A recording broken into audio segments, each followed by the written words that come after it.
Um, I'll go ahead and let Officer Haaf introduce herself as well, and then we'll jump into the presentation portion. Good afternoon. As I said, I'm Joan Haaf. I'm a police officer here at the university. I work in crime prevention with James Young, and my second hat that I wear is I also work the explosive detection dog for the university. This is a good class that we enjoy teaching everybody, so hopefully you'll learn something from it. Okay. As we go through, feel free to put questions in the chat or raise your hand to unmute, and so we can address questions as we go. There will be some time at the end for some of those, as well as some additional resources and information that you can share out from here. Please also leave your information with Susan in response to either the survey or something, whatever her option is, so that we can get you the follow-up material and case studies that we talk about, in addition to some other resources that'll go out via email here. We'll get that list. As I said, this is a Citizens Response to Active Threats course. It was developed in combination using two different programs that are available, Greg Crane's ALICE program, and then the Run, Hide, Fight program, which is from the FBI and the city of Houston. It is part of the campus emergency response plan. So this is something that the university's recognized, and this is where our response for active threats is for the university. Greg Crane's ALICE program and the Run, Hide, Fight both came out right around 1999, post-Columbine, in response to some of the case studies and debriefs that happened with that particular incident. ALICE is an acronym that stands for Alert, Lockdown, Inform, Counter, and Evacuate. Because of the situation we have on campus, lockdown becomes a very no-no word in all sorts of circles. So we adapted it and called it Tiger so that we could remember the 5 steps of that, which was tell, inform, get out, or no. Yeah, that was the problem, is we couldn't remember it. So we ran with Run, Hide, Fight. So with that, we also expand the definition of what is an active threat. Normally when we talk about active threat situations, most people immediately go to active shooter. What we have found, especially over the last several years, is not every active threat is armed with a firearm. So expanding that definition to include any deliberate incident that creates an immediate and imminent danger to the community, whether or not that subject is armed, kind of also helps encompass some of the other things that we've seen, which are knife attacks or other weapons such as a vehicle, etc. What we also are finding is that the suspect a lot of times is seeking notoriety or revenge, and doing that through getting a high body count, number of people that are injured or killed in that incident, and a lot of times it's at a high profile location. The university is, as a land-grant institution, as the University of Missouri, it's the named institution for the state. It is a high-profile location. We've seen that throughout, especially the last 10 years. When something happens on our campus, it will make the news. The other part of that too is when we do have a full student population on campus going to class and doing all the things, there's a lot of potential for a lot of mass casualties, whether that's because people aren't paying attention to their surroundings or because we just have so many people in such a tight environment. That is just something that we do have to deal with. For those that have been on campus in years past, you tell somebody, hey, you need to drive across campus 10 minutes to the hour, and be somewhere at the top of the hour, you're gonna need extra time to do so, because at that point it's class change. And so you have all of the students moving through classes or moving between classes and a lot of people out and about. Hopefully we get back to that situation here soon. But it is something that we also have a lot of people that are on campus, and when they are going through something like class change and stuff, a lot of times people aren't thinking about, hey, what's happening around me? They're thinking about, okay, I just left here. This is what I got to do tonight for this class. This is where I'm going. Do I have everything that I need? So their mind is sometimes occupied with something else. The other thing that we're finding is negotiations typically are futile. The point is to get a high number of injuries and deaths. Negotiating to say, hey, what can we give you in exchange for you to stop this? There's not really a whole lot that goes on with that, which is generally why we don't see a lot of hostages or property taken. This isn't a robbery. This isn't a burglary. This is an active threat with the intention to gain notoriety and revenge. So why do we train for an active incident? If I asked you what you did during a fire alarm, most people you could tell me. If I asked you what to do in case of a tornado, most folks in Missouri could tell you. When I ask, what do you know about responding to an active threat? 10 years ago, the answer would have been very few people knew anything. 5 years ago, we would have more people that would have an idea, but still very few people would not have an idea. What we're finding more and more, especially as our student population is getting more recent, and this is becoming bigger in the K through 12 settings, most folks are coming to us with some sort of run, hide, fight, or ALICE. So they're already having some idea of that. And our faculty and staff, as they have been learning from the students, or our students are becoming part of our faculty and staff, they're taking that knowledge with them. So we're finding out that more and more people are knowing what to do in case of an active threat, but it's still a good idea to keep this fresh in the mind and continue training. We don't just because they say, okay, get out in case of a fire, doesn't mean that every fall we don't have a fire drill for all of our residence halls. That way they know, hey, this is the escape routes. Hey, let's practice it. Let's see how that works. All right.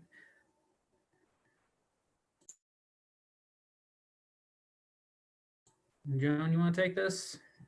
Sure. So there's a lot of myths and truths involved in responses to active threats.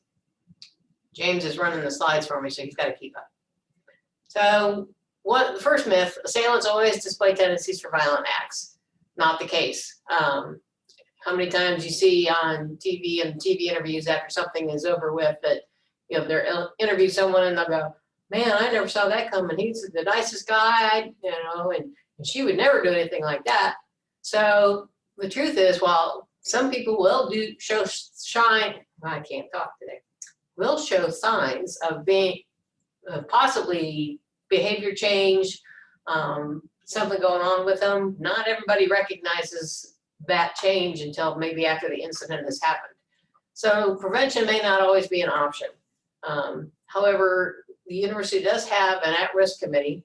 A lot of the deans of the different departments are part of this committee. The police chief is part of this committee. The counseling center is part of it. If you see something, if you see somebody having an issue, don't hesitate to maybe call the risk committee and drop a name and let them check on it. It's a lot easier sometimes coming from a peer and not a police officer to check on somebody to find out if something's going on with them.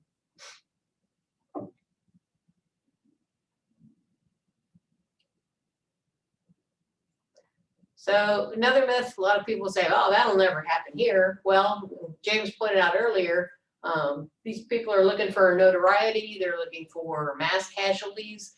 And the most public place they can, this university is a prime target. And these things can happen anywhere. How many remember the Amish school at Nickel Mines, Pennsylvania? Who would ever think that something like this could happen at an Amish school? So it can happen anytime, it can happen for any reason. And if somebody's really determined, they're gonna find a way past most security measures. Unfortunately, a lot of times also, the threat is going to be somebody that's familiar with where they're going to do something bad. Example, the Sandy Hook school shooter, they locked the doors, but right beside the doors, which you'll see a lot on the university, nice big wooden door, what's beside the door? Window next to the door. Shoot out the window, unlock the door, and you're in the school.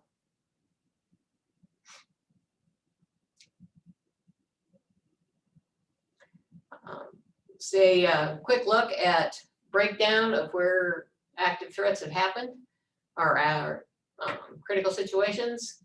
And you'll see a big part of this chart is a commerce area, businesses, so your Walmarts, your malls, You've got healthcare facilities, you've got houses of worship, residents, military places, you've got open spaces, and then you've got your education.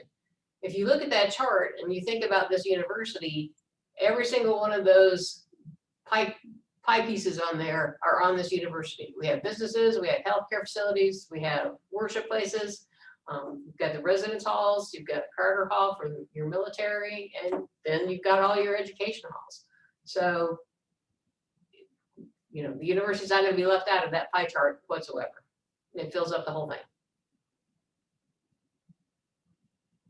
So another myth, the police will always respond in time to prevent injury or death. As much as we would like to think that, that's not going to happen. It only takes a few seconds to kill someone, and it can take the police several minutes to arrive. And if you think about that too, you're not going to know, we're not going to know something's happening until it's happened and somebody has called us. So once the situation starts, somebody has to make a phone call and get us started there.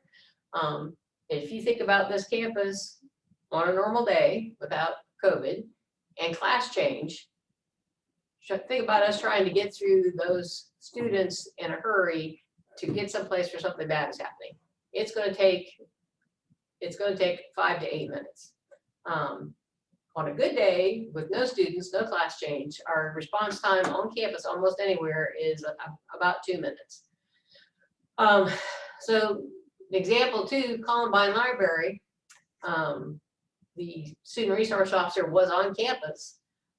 He was able to do some things, but their protocol and policies at that time was to wait for SWAT to arrive, and they were not allowed to do anything until SWAT got there and they entered the building. So it took 30 minutes for the SWAT team just to get to Columbine High School, and another 17 minutes before they actually entered the building. Virginia Tech, Norris Hall, it took 8 minutes for them to get into the building, and they were working a double homicide just 800 yards away from the building where all the shooting was going on. Success Tech High School in Cleveland, Ohio, 2-minute response time, but there was an FBI office right across the street from where everything was happening. So another myth, civilians can do nothing against an armed intruder. And I always call bullpucky at that statement. Yes, you can, because you're going to be the true first responders. So given any situation, what's going to happen is a large number of people are going to flee. It's a natural flight response. Get out of the area, bad things are happening here, get away. More people will get away and escape if those that know what's going on starts telling other people, hey, get out of here, bad stuff happening, go, leave, get out. And hopefully that you'll be informed, if you're properly informed and you've got training that kicks in, or your flight response kicks in, you can overcome the freeze response. We don't want a freeze response. We don't want you to freeze up and stay in the bad zone. And then you have the fight response. And that's going to kick in. You know, if you can't get away, if you can't get away from the bad things that are happening, then it's time to fight for your life.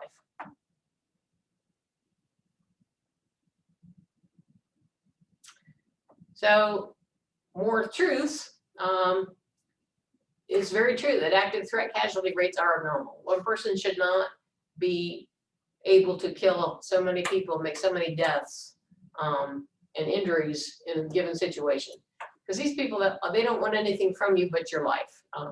Different than a robber. A robber's going to come up, he's got a retirement plan, he wants your money, he wants your property, and then he's gone. He doesn't want to take your life necessarily. But an active threat wants your life. That's what they want. So why are these numbers all screwed up? Well, for one thing, it doesn't take a lot of skill to hit passive static targets. Anybody that's a hunter will tell you that it's much easier to shoot the deer standing still in the woods than shoot the one that's running across the field and try and hit it. So we want you to make yourself a moving target and not a static target. So there are things that you can do during the incident that can help radically change the outcome. Again, it doesn't take a lot of skill to hit a stationary target.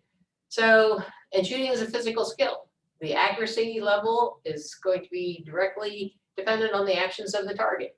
So if I'm running a zigzag pattern down a hallway of a building where something bad's happening, I'm making myself way more harder to hit than if I'm just standing there in the hall or running a straight line and making myself a nice open target. So your survivability will increase greatly with distance, obviously get away, movement, zigzag, any distractions. If you could throw things at the person before you take off running, all that is going to help you.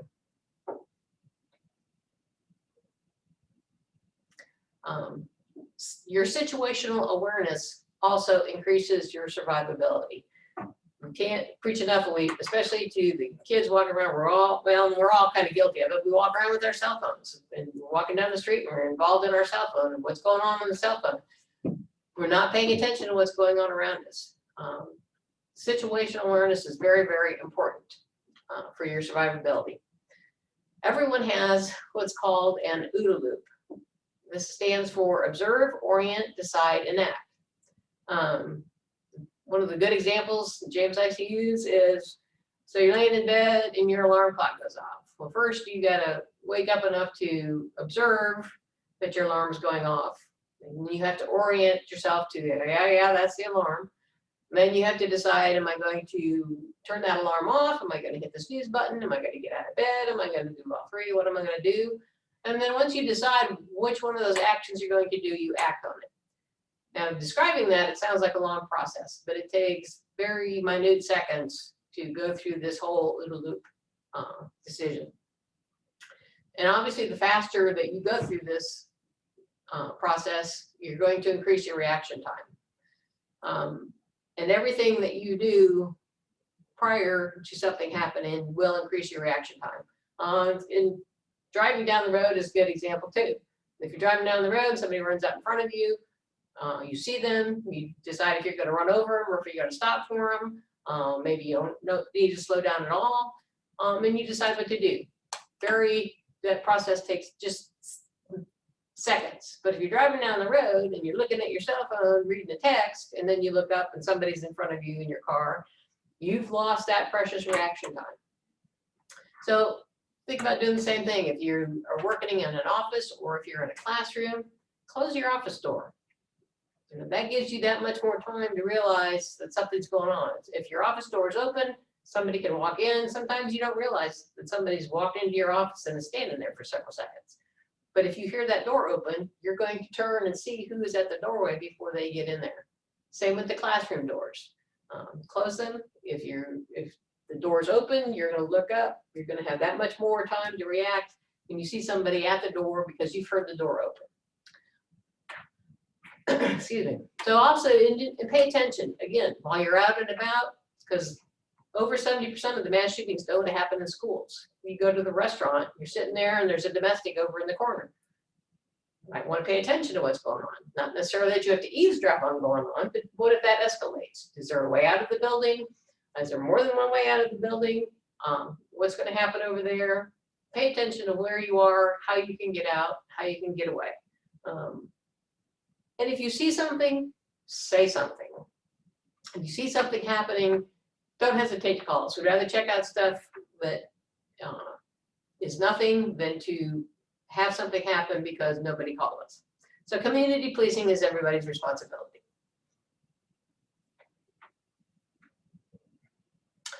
One more truth is that, yes, this is still an issue today. Active threats are out there. The FBI identified and designated 28 incidents as active shooter incidents just in 2019. The commerce locations were the most with 12, educational locations 3, and then the age of threat ranged from age 16 to 65 across all the demographics. And this information came from, again, the FBI, Department of Justice.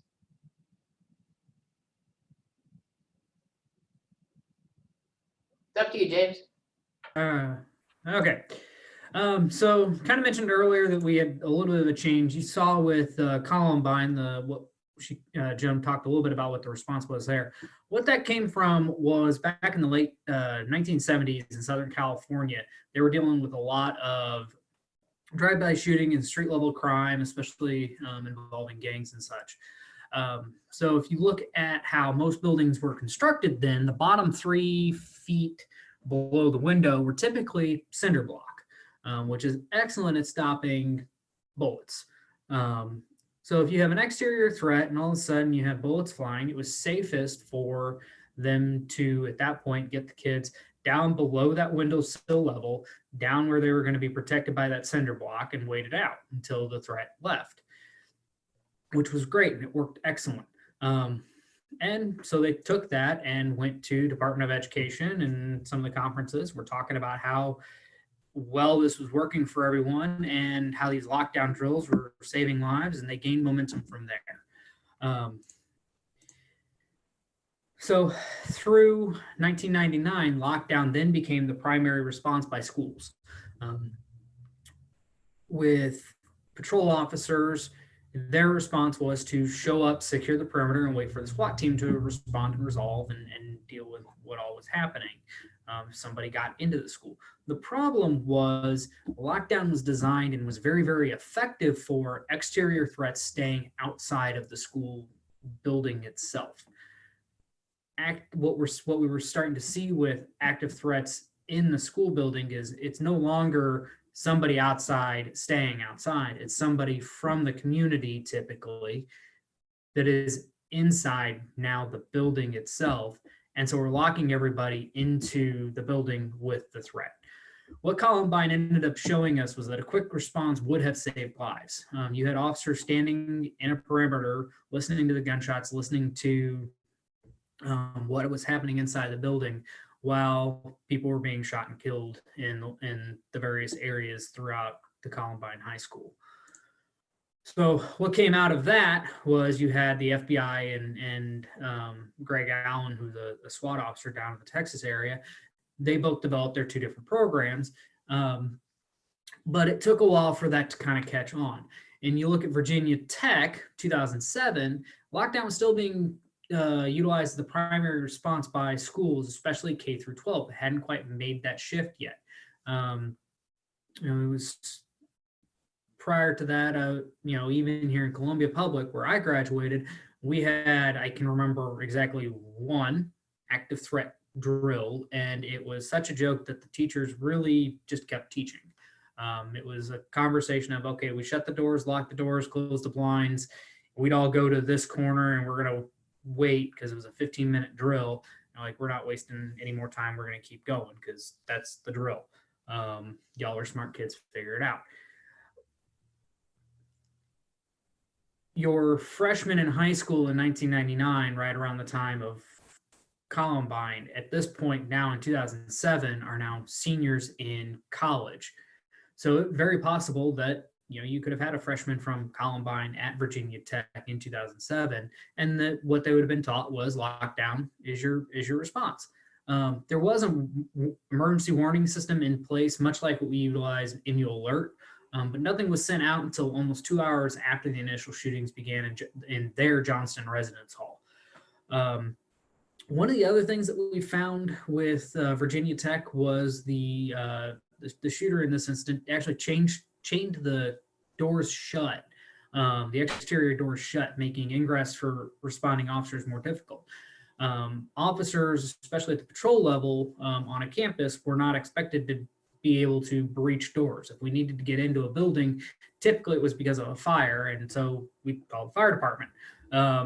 Or if it was because of an active incident, we would call some sort of, it was typically a hostage situation or something. So we'd be responding with SWAT officers or whatever team, special operations team that they used.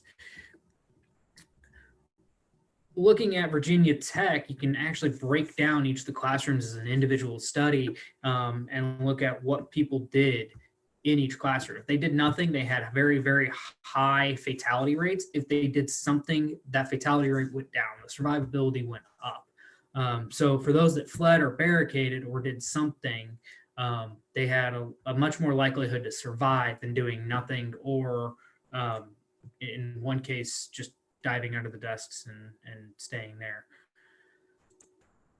So what we were learning very quickly was lockdown or just securing in place was not working. A lot of times the shooter or the threat would know the student or employee routines. They know the building layouts. They knew what was going on. They knew when classes were changing, and they knew all that information. There was no action plan for if the threat got into a locked or barricaded room. You had lockdown, which was dealing with exterior threats staying outside of the school. Now we have these active threats inside of the school in these classrooms. We're not prepared for it. We don't have a plan for that. We locked the door. Now we've gotten past the locked door. What do we do now? We're also finding too many people remaining in the crisis zone for way too long. And until more recently, medical attention is delayed until the scene is secure. And when I say more recently, up until probably about 5 years ago, when the scene is secure, was we've searched the building, we've searched everything, we've made sure everybody is safe, there's no more shooters, there's no more anything. Okay, now medics can come in. Now what we're working with is more warm zone operations, which I think is on this next slide. Yeah. So our current response, especially here at the university, is our goal as officers is to stop the threat as quickly as possible. Our policy has something along the lines of to accept the voluntary surrender or force the involuntary surrender of the individual. We carry breaching tools in the patrol car, bolt cutters, Halligan, sledgehammers, so we can, if we do end up in a space where, okay, the individual's chained the door shut, how do we get past that? Well, we have bolt cutters to get past that now. Responding officers don't form a perimeter. They immediately go in, search for, and eliminate the threat. We move quickly. As officers, we're not medics. We don't stop to assist the injured. However, I mentioned warm zone. What we're doing with warm zone is officers are escorting fire and medic personnel into an area where currently there is no active threat, so that we can start evacuating victims to get medical attention. With all of this, our current active threat response differs from that of a hostage or barricaded subject, partly because the intent of the individual is different. If the person starts taking hostages or they barricade themselves in a room, we're going to transition a little bit. But if they're actively killing, we're not going to let them just stay in that room and continue killing. So we're going to deal with that. What we see with some notable historical events, the Austin Texas Tower incident, took 90 minutes. Part of that was advantage to the active threat who was up in a clock tower on the University of Texas Austin campus. So trying to get up and into that tower, especially you look at the date and what type of resources the police department had. Again, looking at resources again in 1984, the McDonald's massacre, they barricaded themselves in a McDonald's. You had local gun shop owners coming and supplying the officers with equipment that would be able to help them with that incident, especially since the individuals were wearing body armor. Again, 77 minutes. Then you have Littleton, Colorado, took 49 minutes. And after Littleton, we started seeing that transition away from lockdown only. And when we have that transition, you see the times drop drastically. You go from almost an hour to less than a quarter in a lot of these. 5 minutes, Salt Lake City, Trolley Square, 12 minutes, Blacksburg, Virginia Tech, 7 minutes at the Aurora, Colorado theater shooting, and 2 minutes, Tucson, Arizona political rally. I leave that one for last because what ended that incident was not law enforcement. This is the Gabby Giffords incident in Tucson, Arizona, the political rally. Law enforcement, while it was a political rally, there was extra staff there. It was not law enforcement that stopped the shooter. It was actually members of the crowd when the individual went to reload. Somebody from the crowd tackled him, and then people piled on. So it happened that quickly, 2 minutes. That's what ended it. And so by the time law enforcement was involved with it, it was already over. So kind of back to that whole point of, unarmed citizens can't do anything. Well, some of the shortest times you're going to see with active threats is citizens stepping up. There was a case out of Washington several years ago, and I've tried to go back and find it, but it was such a non-incident that it never made the news except for some police magazines. And guy pulled, it was a male student pulled a gun out in a high school cafeteria. Somebody saw it, they tackled, 3 gunshots went off, 2 people injured, nobody dead, suspect under a dog pile, law enforcement shows up. That type of stuff's not going to make your national news because there's not really a lot there when you're looking at something like Virginia Tech or Aurora, Colorado.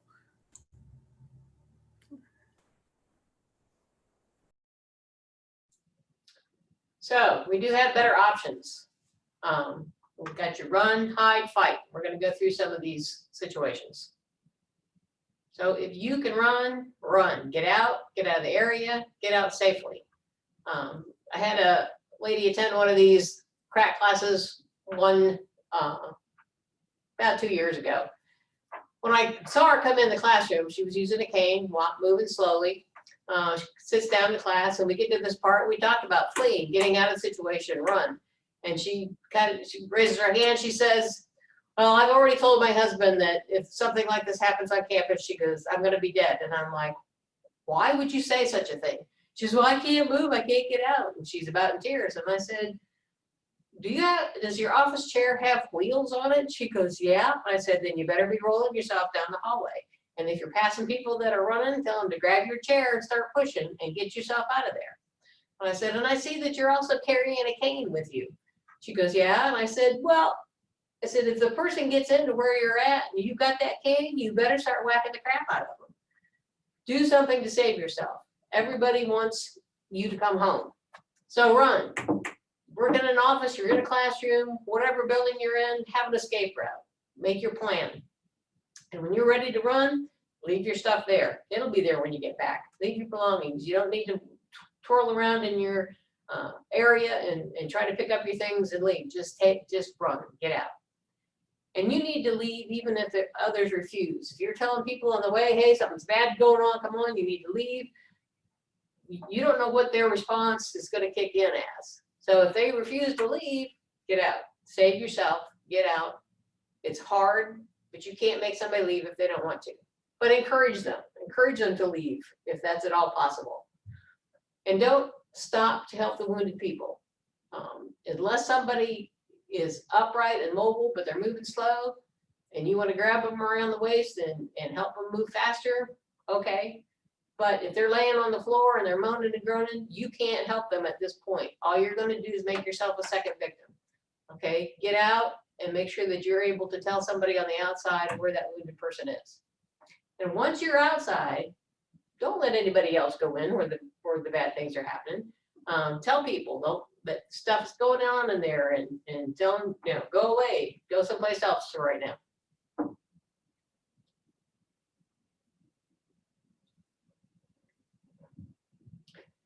So if you can't run, then we're going to hide, but we're going to actively hide.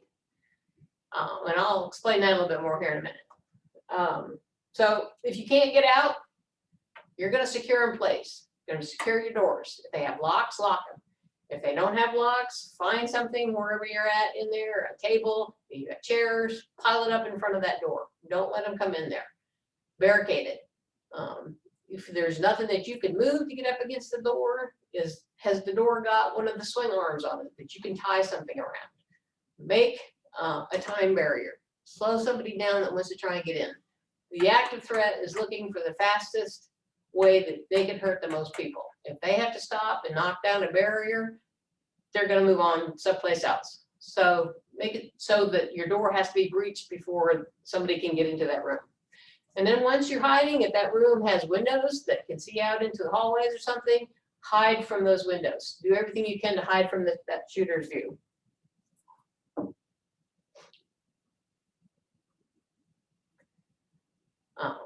And while you're in your workplace or wherever you may be on campus, identify where your secondary entrances and exits are, including windows, even if you're on a second floor.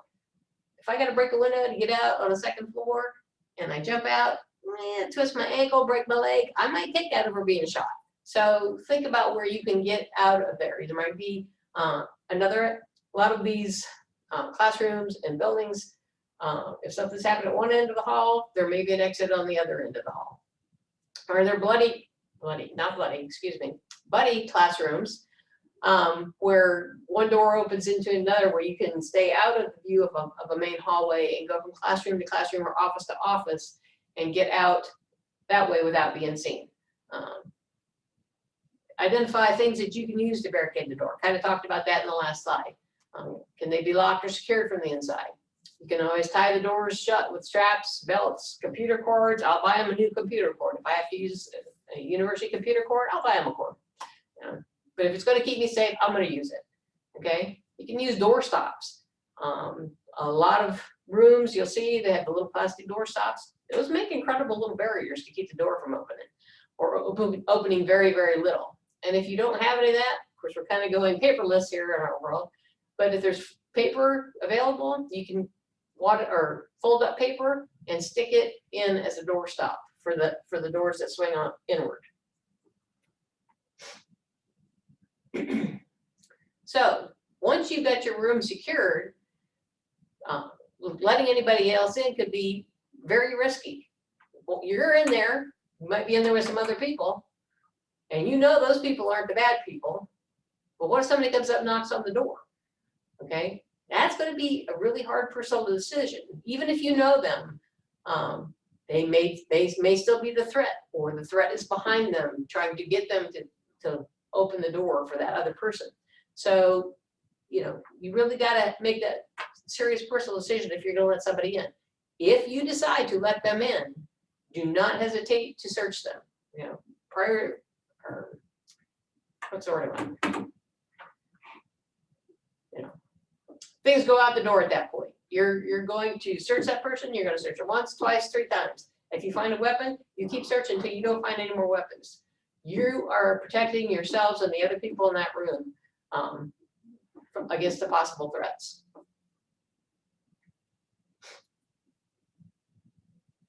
So we've tried to hide and we've tried to run, but now we're confronted. The person has come into the room that we're in, and they are the threat. So what you're going to start out with is you wanted to distract them. Talked a little about that earlier. What happens if something gets thrown at your face? What's your first reaction? Is you're going to duck or dodge, close your eyes, okay? That's what you want to do the attacker. You want to distract him. And then once you've distracted him and you can't get away from him any other way, then you're going to attack that person with the maximum violence and commitment that you have got. And I said this a minute ago, somebody, what's your life worth? Somebody wants you to come home. Dog, cat, husband, wife, children, somebody wants you to come home. You want to protect your own life so that you can get home to your loved ones. So again, if escape is impossible and the attacker gains entry into your room, don't be a static target. Start moving and running. Make yourself more difficult to hit. And then while you're moving, yell. Okay, and there's a difference between screaming and yelling. Those of you that have been around campus for a while, we all know what the little screams sound like on campus, and we usually ignore them. Those don't help anything. We want to yell, and I'm going to yell here in a minute, so I'm going to probably surprise everybody. But if somebody comes in, if a threat comes into your room, no, get out, get away. Okay, make them, shock them. Okay, they're not expecting you to fight back. They think that you're going to be a nice static target, and they're going to get rid of you. But you're going to make sure that they know that you're not going out easy. So again, throw anything you can find at the attacker's eyes and face. Disrupt that noodle look that they have. Okay, you got cell phones, you got water bottles, purses, computers, chairs, anything that you can find that would go across a room. Throw that at them, and then swarm and attack that shooter with maximum violence. Normally, we're able to demonstrate a swarm, but okay, if you want to go to the next slide, I think that talks about the swarm. Yes, you're going to use the numbers against this person. And when I say numbers, the number of people in the room that you're going to use to gain control of this attacker. Okay, you're going to rush the attacker. Everybody's got 5 limbs, head, 2 arms, and 2 legs. You're going to control those limbs. And obviously the first limb that you want to go after is the one with the weapon in it. Grab it. Again, you know, it's hard to demonstrate that on Zoom, but you want to control that limb with the weapon in it first. And you're going to use the attacker's own body weight against them to stop his mobility, stop his forward movement. And even though maybe not all of you are going to attack at the same time, it only takes one to start the process. If one person starts heading for that attacker to swarm them, somebody else is going to go, oh, we can go help do that. And you're going to get more people to help control the rest of the limbs. And when we talk about the head, controlling the head, if you've got control of that head, where the head goes, the body goes. If you come up with a head, you have won the game. All right. You want to immobilize that attacker. Now, once you've immobilized that person, you've gained control of a weapon, don't pick it up and brandish it. Put it in the trash can. Maintain control of wherever you put it. We say trash cans because you can lay it on the floor, put the trash can over top of it, and you can sit on it. If we, as the police, get there and you have control of a weapon and you've got it in your hand and you're standing over somebody on the floor, what do you look like? You look like you're the threat. We don't want that to happen. If you put it in a trash can and you're hugging it and you run at me, my first thought is going to be, you got a bomb in that trash can. I don't want that either. If you kick the gun over in the corner and you keep, if nothing else, you kick it over the corner and you're sitting on the bad guy and the police come in, you could say, the weapon's over there. It's on the floor over in the corner. So just keep in mind that anyone with a weapon in their hand can be seen as a threat by the police when they get there.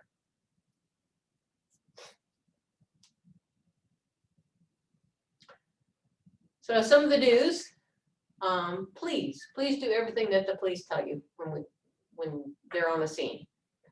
When you're evacuating, keep your hands clear, visible, spread your fingers apart.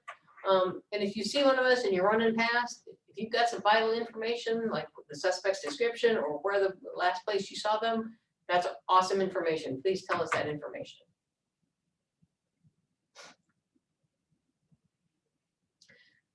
Please do not brandish any weapons. Please don't re-enter the building until we tell you that it's clear to do so. And please don't interrupt or interfere with the police while we search for the threat. Again, if you've got important information, you can, as you're going by, you can say, hey, I saw the person in room 210, and that's where they were as I was leaving. Okay, that's good information. He's wearing a purple hat and green tennis shoes. Okay, good information to have as we go by, but don't try to disrupt our search as we go by if you don't have any information.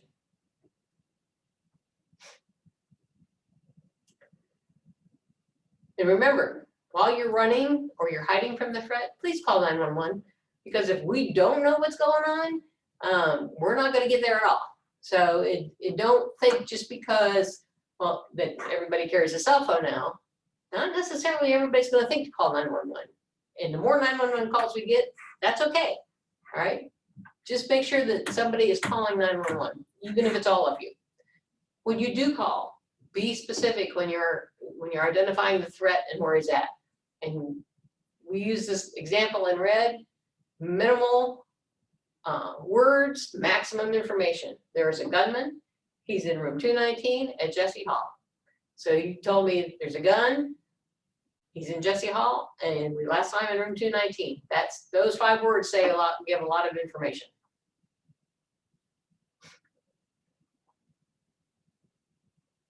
James, go for it. All right. So how do we inform our community so an incident happens and we need to get information out? One of the ways we do that is utilizing the MU alert system. It's a combination of the website, the alert us beacons, desktop notifications, text, email, social media, all the stuff. When an alert goes out, that's going to send, we're going to start posting information to the website. That's going to be the most comprehensive. Everything else, a lot of times, is limited by character.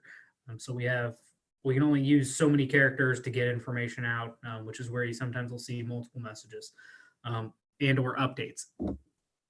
If you are a faculty staff member, you can opt into the text messages and phone calls through your MUHR. If you're a student, that's done through MyZoo. The email messages come to your university registered email account. Social media, a couple notes on that. While we use social media to get information out, please be aware of the resources that you're using for that. It is not very difficult to spoof an account. We saw that about 8 months ago with the main Mizzou account. The other thing too is a lot of the social media has a function called in case you missed it. So if there's something that you follow or you're involved with or something that went trending in your area, a few hours later, if you didn't see the original, they can and do post some of that information up so that keep you in the loop of what's going on. What we found with that is some people will begin 2018, we had an incident on campus up by University Avenue Garage, Hit Street Garage, kind of that Hit Street University area. And we were using social media and keeping everybody informed of what's going on, posting updates, etc. About 3 to 4 hours later, we began getting phone calls from our media partners asking if there was a second incident. What we found out was in case you missed it, kind of bit us a little bit with students, faculty, and staff reposting did you see this? Hey, this happened on our campus and all that. And so that incident went retrending on social media and was being posted as new information. People were commenting and adding information or adding their thoughts to it at that point as well. So be cognizant of that timestamp that's on the post as well.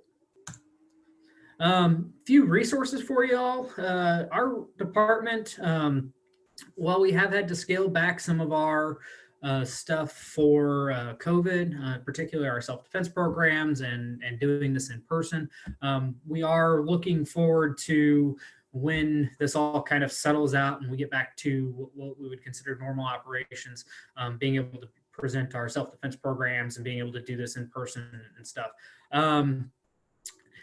So we will continue to be a resource for that, as well as working with building coordinators and heads of offices with any questions about response to active threat or just general emergency preparedness stuff from our department. The Counseling Center is an excellent resource. That main number for the Counseling Center is a 24/7 number. While it's normal business hours for the Counseling Center, you'll reach their staff. If it's outside of that, you'll reach a licensed somebody licensed for counseling, and they can help kind of provide. It's an on-call service. They can help provide guidance and information to a non-student, so faculty, staff, parents. If a student is calling about a friend and they're just not sure what to do, that is a good resource for, hey, I'm trying to figure out what to do here. I know our officers have used it before, try and piece together a plan that doesn't necessarily result in somebody needing to go to the hospital, but how can we get this person the assistance they need in the time that they need it? And then for our students, it is a resource for counseling and stuff as well, mental health. For our faculty and staff, we have the Employee Assistance Program, and then you have 2 other departments on campus, Environmental Health and Safety and Campus Facilities. Both help out with campus safety. EHS, their director also partners with the Director of Police for the emergency management responsibilities on our campus. And they handle a lot of the environmental safety aspects of chemicals, et cetera. Our campus facilities folks, they are responsible for our facilities and making sure they're kept up. If there's lights out, if there's things that are, locks that are supposed to lock but don't, windows that are supposed to open that won't because they're painted shut because it's been so many years, they're the folks that will be handling that type of stuff.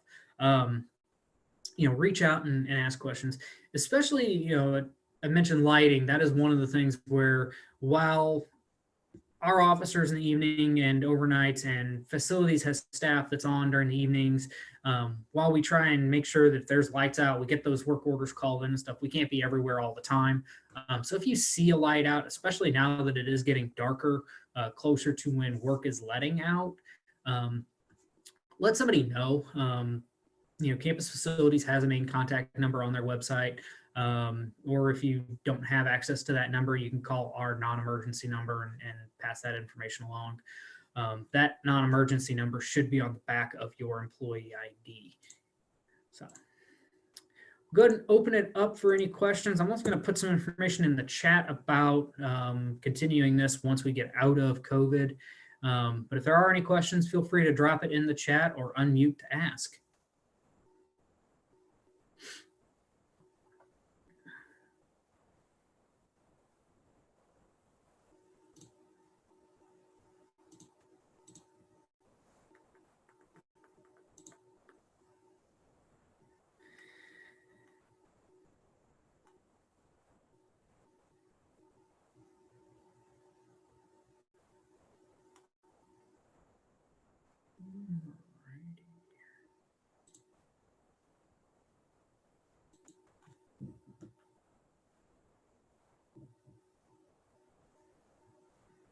Okay. Kind of what I put in chat, just so y'all can know about that as well. As we transition back into in-person trainings, this is normally about a 75-minute presentation. What we lose doing it virtually the way we are is some of the demonstration portion of it, with the swarm, particularly the swarm technique, and talking about what the advantages are in that. Once we get into the minimum, once we get back into in-person trainings and stuff, we'll be willing to start coming back out and doing those for folks. We just asked minimum of 15 people to attend.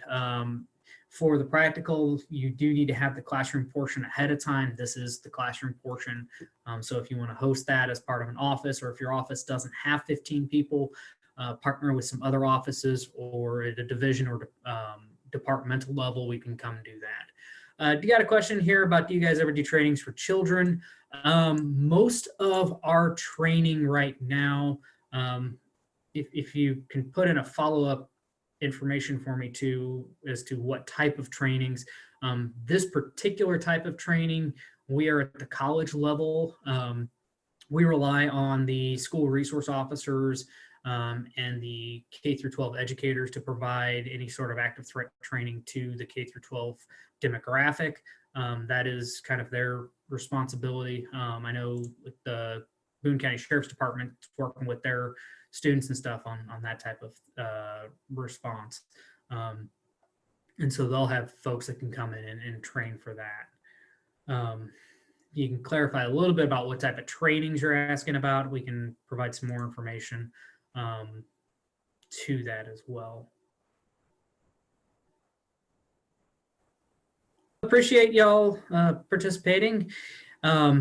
As I said earlier, Susan's going to be gathering some information, and as soon as we get that, we'll be turning around with some information for y'all, including some of those case studies that we mentioned.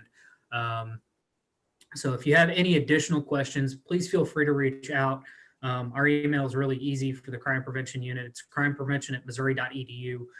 We have 3 officers that work between typically 7 a.m. and 11 p.m. Between the 3 of us. So we'll be able to answer and get back to you on that type of any questions and stuff. So always very informative, James and Joan. Thank you so much. No problem. Thanks for having us, Susan. Thank you all for participating and joining us.